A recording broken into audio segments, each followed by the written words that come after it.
देवकी भट्टराईजीको मुनि कालो गाईमा यो बिहाको भदौमा बिहाको रहेछ। अहिलेसम्म हिटमा आएको थिएन र अहिले चाहिँ हामीले चेक गर्दाखेरि यसको राइट ओभरीमा फोलिकुलर सिस्ट भेटियो। फोलिकुलर सिस्टले गर्दाखेरि यसको युटेरस अलिक स्ट्रङ थियो, हार्ड थियो। त्यो चाहिँ गोरु खोजे जस्तो चाहिँ सिम्टम देखिन्थ्यो। अनि यसको चाहिँ राइट ओभरीको अप्पर पार्टमा फोलिकुलर सिस्ट थियो। त्यो फोलिकुलर सिस्टलाई हामीले बाहिरबाट निडल पञ्च गरेर अहिले यसभित्र भएको फ्लुइड, एन्ट्रम फ्लुइड भनिन्छ फ्लुइडलाई, यो एन्ट्रम फ्लुइड हामीले निकाल्यौँ। अब सिस्ट यसको हरायो। अब हामीले चाहिँ हर्मोन पनि दिएका छौँ।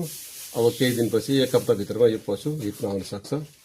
त्यो बेलामा हामीले एआई गर्नुपर्ने हुन्छ समय मिलाएर। हस्, धन्यवाद।